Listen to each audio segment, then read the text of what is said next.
Hello, this is Spellbinder with this article from the Examiner. It is entitled, Why Hemp Could Save the World by D.M. Murdoch. And this is how it goes. That title should probably say why hemp could have saved the world all along, because the plant should never have been banned in the first place, and its prohibition has led to untold suffering around the globe. If we, the global human population, had been able to grow the miracle plant hemp cannabis genus locally and to use it for local industries and businesses, including and especially for fuel, we would never have needed to be addicted to oil, for one, and addiction that is at the root of much misery. We would never have been allowed ourselves to be lorded over by international oil mongers, whose crime against humanity had become legion, including wholesale invasion of other lands and slaughter of countless people. None of this oil-related horror, along with the deplorable degradation of the environment globally, would have occurred if hemp had not been prohibited, but had been used wisely and intelligently as a major foundation of human society. Indeed, hemp-based economies could still save the human world, while hemp planting could go massively long ways in rescuing the natural world as well. Thousands of uses for the amazing hemp. It is said that hemp has up to 50,000 uses, from the fiber to fuel to food, but I'll just provide a taste here. In modern times, hemp has been used for industrial purposes including paper, textiles, biodegradable plastics, construction, health food, fuel, and medical purposes with modest commercial success. In the past 3 years, commercial success of hemp food products have grown considerably. Hemp is one of the fastest growing biomasses known, producing up to 25 tons of dry matter per hectare per year, and one of the earliest domesticated plants known for a crop. Hemp is very environmentally friendly, as it requires few pesticides and no herbicides. A partial list of hemp uses include, there are many within each category: food, seeds, oil, flour, medicine, salves, and anti-nausea, as well as cancer cures from the oil, toiletries, soap, shampoo, lotion, textiles, clothing, towels, bedding, canvas, household products, carpet, detergent, paint, toys, industrial products, paper, concrete, insulation, fuel, car parts. It should be noted that medical marijuana is a different strain of cannabis that contains a significant amount of the active chemical THC, whereas industrial hemp contains negligible amounts and is not capable of getting anyone high. One highly important use of hemp has been in detoxifying nuclear waste, as demonstrated by experiments in the Ukraine, for example, on the site of the Chernobyl nuclear disaster. Moreover, hemp fuel could actually replace the dangerous and costly nuclear power industry. Much of this information about the history and uses of hemp comes from the writings of, among many others, the late great Jack Hare, whose book, The Emperor Wears No Clothes, has become a classic with hundreds of thousands of copies bought or given away over the past 25 years. Inspired by these writings, I myself have been a hemp activist for 20 years or so, after I learned about it while in Los Angeles, where I actually met Hare and several other major players in this important field. Once I got a complaint for faxing a hemp fact sheet to other law offices, while another time I stood up at presidential candidate Jerry Brown's press conference and asked the former California governor first about U.S. foreign policy and its repercussions, and then whether or not it was time to seriously consider hemp as a viable solution to many of the world's problems. It was in 1994, and there's a film of exchange somewhere on YouTube, I'm told. Why hemp was banned.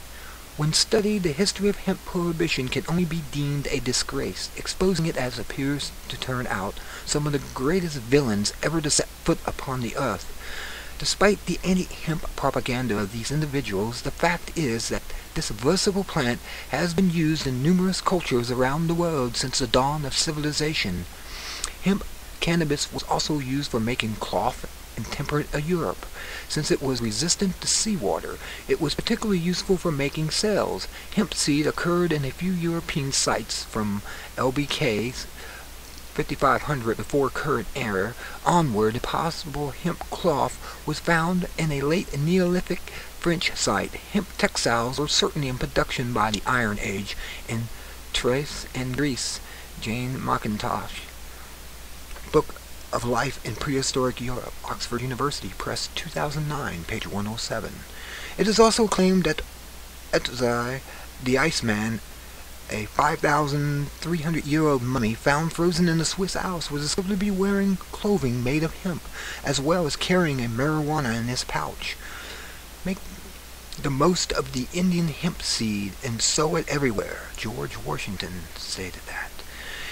As an example of how vital hemp used to be to humanity, it is said that the United States may never have succeeded if a number of its founders have not been hemp farmers, an industry that made them rich. Indeed, the first American president, George Washington himself, is quoted as saying, "Make the most of the Indian hemp seed and sow it everywhere." In fact, hemp farming was required by law or otherwise encouraged by several early American villages and towns. In 1619, because hemp was such an important resource, it was illegal not to grow hemp. In Jamestown, Virginia, Massachusetts, and Connecticut had similar laws. During the 1700s, subsidies and bounties were granted in Virginia, Pennsylvania, New York, New Jersey, and North and South Carolina, and the New England states to encourage hemp cultivation and the manufacturing of cordage and canvas. John Durvac, America's Hemp History. One of the most important facts concerning Americans' use of hemp is that Declaration of Independence itself was drafted on hemp paper. According to hemp activists, industrial robber barons and medical fascists collided in an unholy war against the common people to create monopolies that have since destroyed the planet and led to the brink of complete and utter collapse.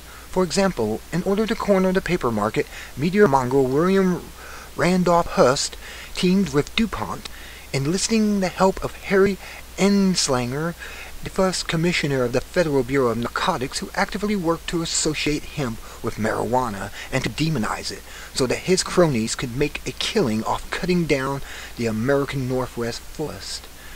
Oil mongrels jumped on the bandwagon so they could force all of us not to have local fuels but to buy from them, getting us addicted to the product of foreign sources that have since become huge national security problems with the trillions in oil money they have sucked out of our economies. Hemp for humanity. Since that ominous time when hemp was first prohibited for capitalistic purposes, the world has degenerated to a truly frightening point where we are now overwhelmed by problems, and we really don't even want to contemplate the dire consequences of our actions and state of existence. Human civilization is not well, nor is the environment, largely because of our industrial lifestyle, which reveals itself in horrendous pollution in numerous parts of the world, and probably in climate change.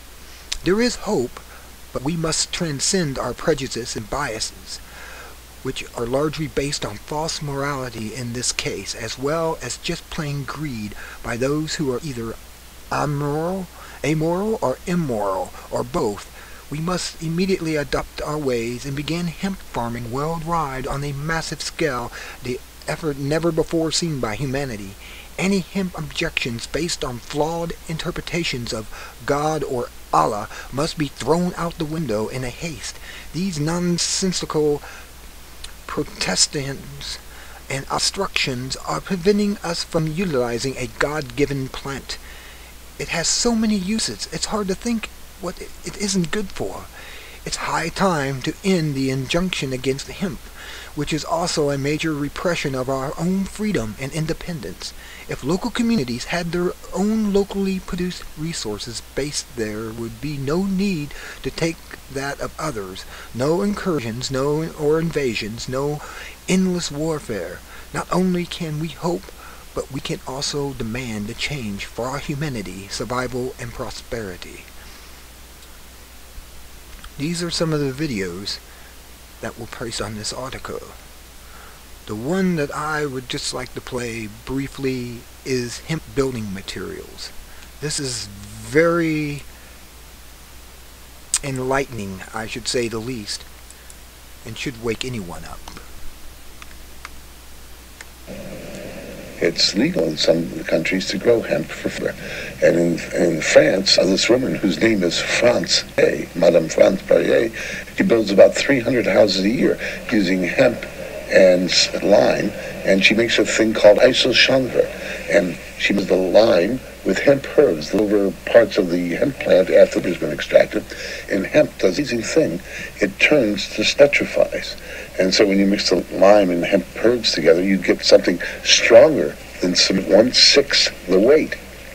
C'est-à-dire que dans un premier temps, j'ai cherché à pétrifier les végétaux, c'est-à-dire à minéraliser les sels. Et puis ensuite, j'ai trouvé des archéologues qui m'ont dit avoir vu des sites mérovingiens et des sites égyptiens qui avaient été semblablement faits de ces mêmes techniques. Madame Perrier has had prospective orders for her houses from all over Europe. But like so many others, she is held back only by the restrictions on hemp production. There you have it. Hemp can be made into great building materials, but we're being kept from that because of greed of the industrial, military, and corporate complexes. This is what's destroying our planet. It's the greed of these major corporations. Look, hemp seed can be made into biodiesel. This is at a car at Ohio County Fair. If you don't understand and wake up soon, we will be destroyed by the very oil companies and industrial complexes that have been formed to rob us of our freedoms and livelihoods. I will leave it here for now. This is an excellent article. I will leave a link to it at the bottom of the video. You'll be able to read what I have read and also see the rest of the videos. But this plant right here will save our planet if we're only allowed to do so. Until next time, this is Spellbinder. Be good at it. And may we have hemp freedom. Good day.